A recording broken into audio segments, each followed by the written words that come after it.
एक दिन जंगल में चिड़िया माँ अपने बच्चे के साथ नदी में नहा रही थी।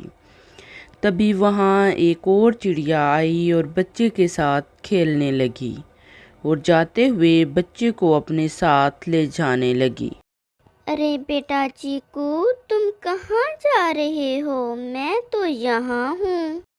ये मेरा बेटा है, मैं इसकी माँ हूँ। जहाँ चाहूँ इसे लेकर जा सकती हूँ।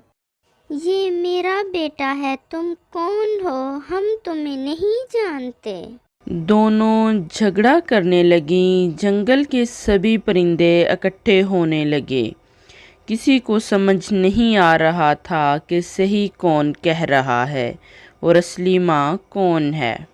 अब असली माँ कौन है, इसका फैसला तो राजा जी ही करेंगे। सभी राजा जी के पास पहुँचते हैं और सारी बात बाज को बताते हैं। कुछ देर राजा सोचता है और कहता है, ठीक है, मेरे पास एक ख़ास आइडिया है जिसके ज़रिए मैं पता चला सकता हूँ कि असली माँ कौन है।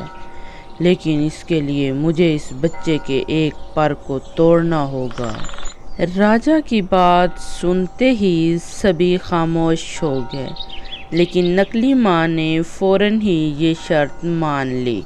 मैं तैयार हूँ राजा जी, आप चाहें तो बच्चे का पर तोड़ सकते हैं।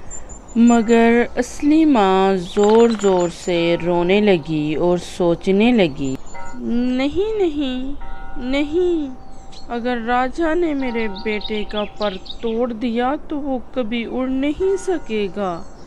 ये बहुत गलत है, ऐसा कुछ नहीं होना चाहिए। मैं अपने बच्चे को कुछ नहीं होने दूंगी। असली माँ ने राजा से कहा, राजा जी, मैं ही नकली माँ हूँ, ये असली माँ है। बस आप इस बच्चे का पर मत तोड़ें। आप वादा करें इसके पर को नहीं तोड़ेंगे। मेरे बच्चे को, मतलब इसके बच्चे के पर को नहीं तोड़ेंगे। ये मेरा बेटा नहीं है, आप इसके पर तो मत तोड़ें। जो सज़ा देनी है मुझे दे दें। राजा फौरन समझ गया कि ये असली माँ है जिसे अपने बच्चे की फिक्र हो रही है।